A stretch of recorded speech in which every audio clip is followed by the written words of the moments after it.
Assalamualaikum warahmatullahi wabarakatuh. Selamat datang di channel Amelia Ira. Channel ini akan membahas tentang kisah, sejarah, tragedi, dan hal-hal menarik lainnya.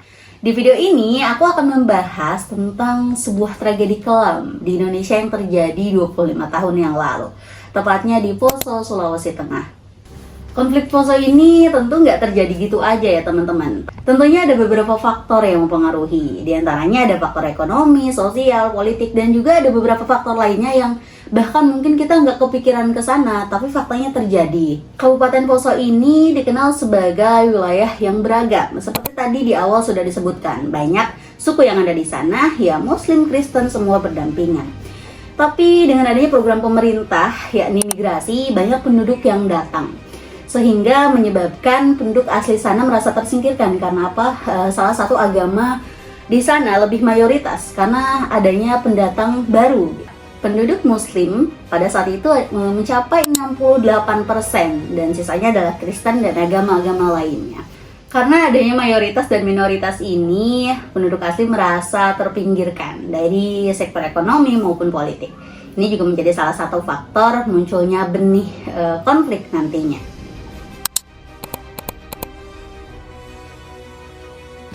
Explode in bloodshed. Dan yang kedua ini ada faktor ekonomi. Maksudnya gimana sih faktor ekonomi? Nah, teman-teman kan banyak nih pendatang dari luar daerah. Tentunya mereka mungkin memiliki jaringan yang luas, sokongan dana yang besar, sehingga untuk memulai usaha itu lebih mudah.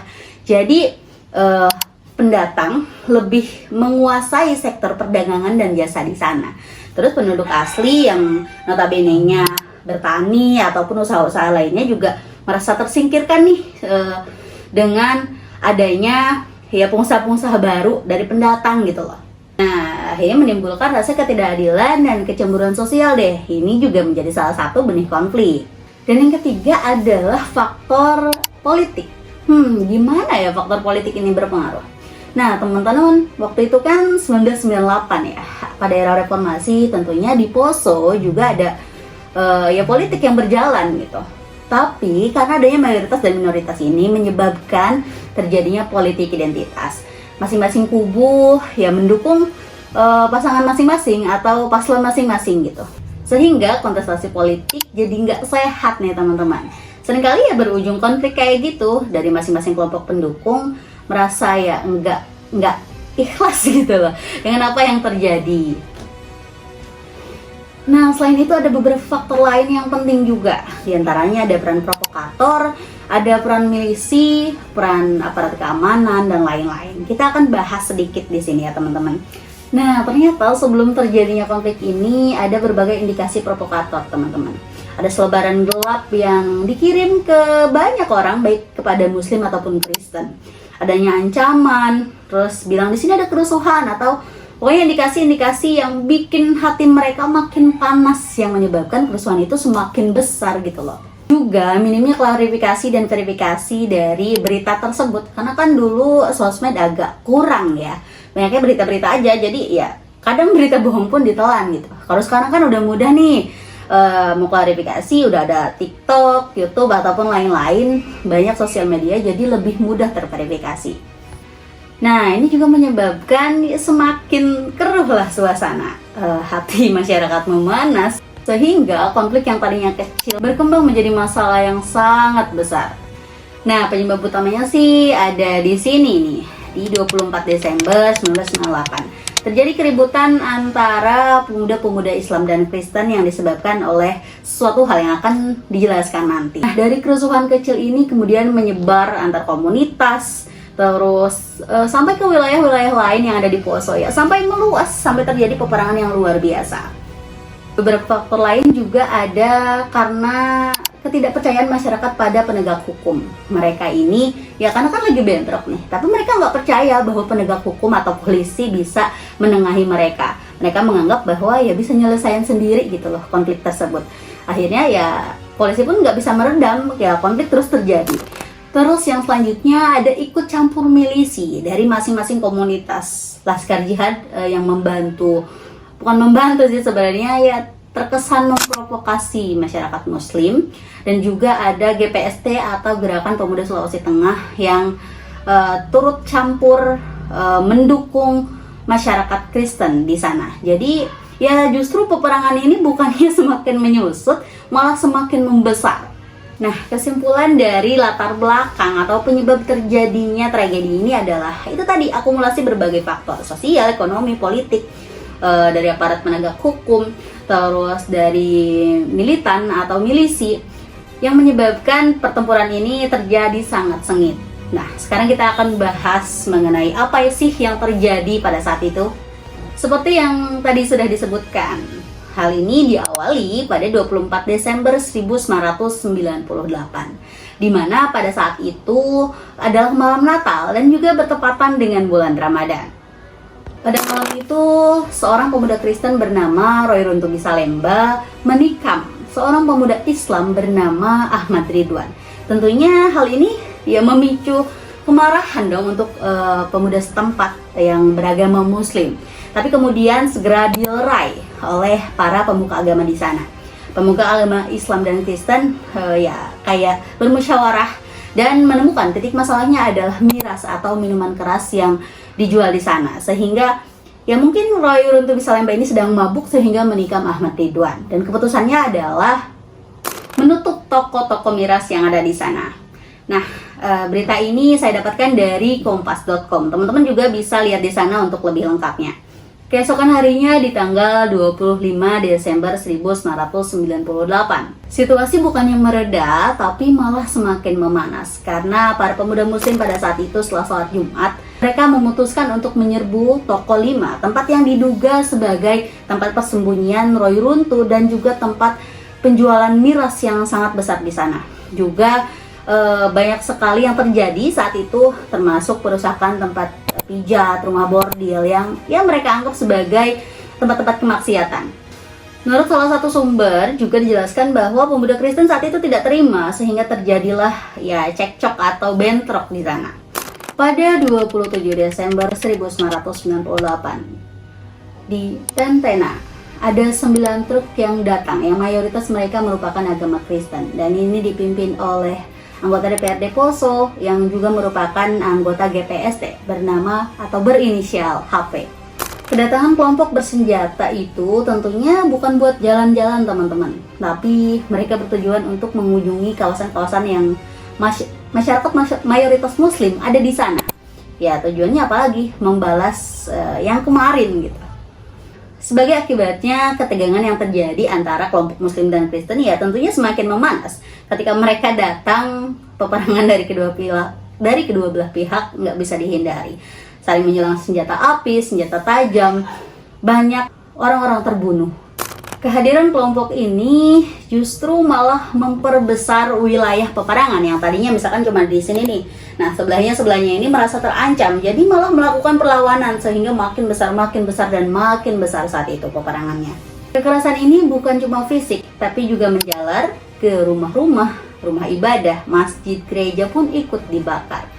Nah, polisi kemana? Polisi juga ikut menangani hal tersebut, tapi karena sedikitnya jumlah personil dan banyaknya jumlah massa yang sedang dilanda emosi, situasi jadi tidak terkendali, teman-teman.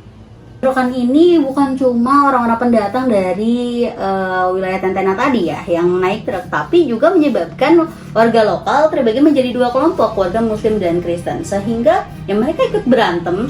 Terus perpecahan semakin besar, banyak rumah-rumah dibakar, ya rumah ibadah di mana-mana juga dibakar, masjid, gereja dan lain-lain kayak gitu. Sehingga hanya dalam beberapa pekan saja sebagian besar wilayah Poso itu hancur karena pembakaran besar-besaran tersebut. Setelah beberapa insiden penyerangan, nah warga semakin meluas nih pertempuran tersebut. Sampai kan Brimob turun nih. Dan karena semakin ricuh, terpaksa ia menembakkan sebuah tembakan dan ternyata mengenai 2 orang. Terus ada warga sipil dan juga ya termasuk anggota dari peperangan tersebut. Korban tersebut bernama MY dan YT. Nah, juga ada korban lain, 8 orang terluka, dan tentunya ini menyebabkan kemarahan yang semakin besar. Orang-orang terprovokasi. menganggap bahwa militer ini atau BRIMOB tidak netral, padahal kan ya karena salah sasaran itu ya teman-teman. Inilah yang menyebabkan rumah-rumah dibakar. Karena apa? Rumah warga sipil yang dianggapnya pihak lawan jadi ikutan dibakar, padahal mereka nggak tahu apa-apa. Termasuk tadi yang meninggal, mereka nggak tahu apa-apa, lagi ada di tempat itu ternyata kena salah sasaran tembakan. Seperti yang disebutkan tadi, dari berbagai macam akumulasi peperangan yang terjadi, banyak banget korban, termasuk kerugian infrastruktur, jalanan, terus ya mobil-mobil, motor orang yang dibakar. Ini semua karena kemarahan teman-teman. Mereka masuk ke pemukiman-pemukiman, pokoknya banyak banget warga mengungsi karena takutnya tiba-tiba rumahnya dibakar gitu. Nah, bagaimana akhirnya tindakan pemerintah selanjutnya? Akhirnya diturunkanlah para TNI dari Mayor Jenderal Slamet Kirbiantoro menurunkan 600 tentara dengan kekuatan yang sangat besar. Pokoknya sebisa mungkin bisa lah ngadepin situasi dengan kerusuhan yang seluar biasa itu. Nah, setelah intervensi militer ini situasi jadi semakin mereda teman-teman. Akhirnya masyarakat bisa sedikit tenang meskipun mereka hidup dengan ya tentunya kesedihan, kegelisahan. Karena apa? Karena rumahnya hilang, dibakar gitu. Harta-hartanya hilang, mungkin motor, mobilnya ikut dibakar, atau harta benda kayak surat-surat dan lain-lain juga ikut dibakar. Mereka terpaksa hidup dalam kesedihan tersebut. Dan tentunya dalam keadaan darurat dengan psikologis yang sudah kena gitu. Mereka trauma pastinya. Setelah beberapa tahun terjadi kekerasan, akhirnya ada upaya pemerintah untuk mencapai perdamaian. Di Desember 2001, terjadinya pertemuan Malino. Pertemuan ini disebut sebagai Kesepakatan Malino. Setidaknya ada 4 poin penting dalam Kesepakatan Malino ini. Yang pertama adalah penghentian kekerasan, jadi ya jangan ada kerusuhan lagi. Yang kedua adalah pembangunan kembali, jadi yang rusak-rusak tuh dibenerin lagi. Terus yang ketiga ada upaya pemerintah. Jadi pemerintah lebih aktif, lebih giat menjaga keamanan tersebut. Nah, yang keempat adalah pemulihan keamanan dan ketertiban. Yang tadinya ya carut marut, yang mereka merasa tidak aman, akhirnya keamanan ini semakin ditingkatkan lagi sehingga masyarakat yang trauma itu bisa lebih tenang dan nyaman menjalani aktivitasnya. Terus ada nggak sih peran tokoh agama dalam upaya perdamaian? Tentunya ada dong. Di Islam ada Haji Muhammad Adnan, dan di Kristen ada Pendeta Rinaldi Damanik. Mereka saling bekerja sama, menyusuri pemukiman-pemukiman untuk menyampaikan bahwa pentingnya perdamaian itu indah dan lain-lain.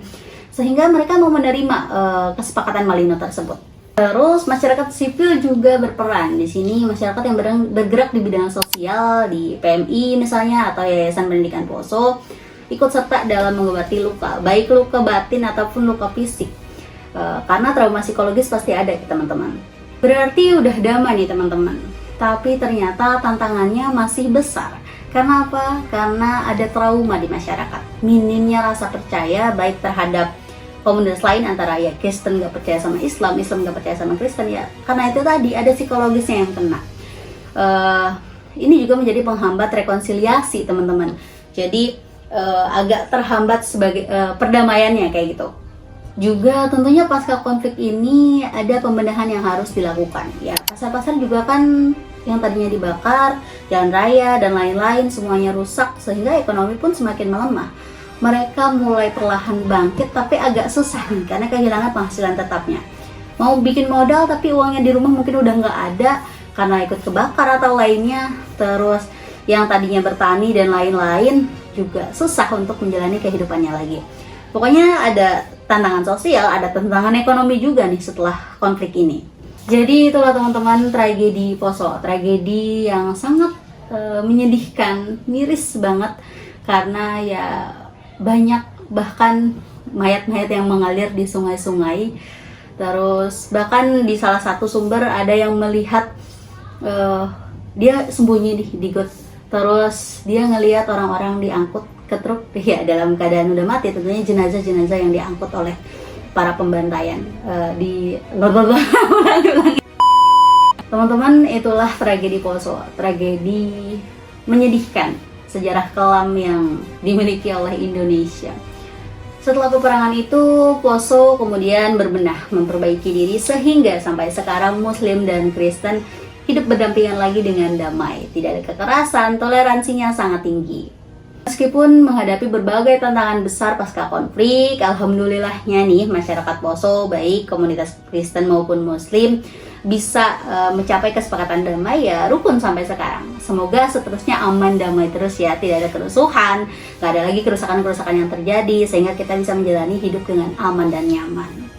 Terima kasih telah menonton video ini, semoga teman-teman suka sama ceritanya. Mohon maaf apabila ada kesalahan dari penyampaian, dari sumber berita yang disampaikan, dari mungkin ada kata-kata yang salah atau ada cerita yang tidak sesuai. Teman-teman bisa benarkan atau luruskan di bawah. Saya terima banget kritik dan sarannya. Terima kasih. Wassalamualaikum warahmatullahi wabarakatuh.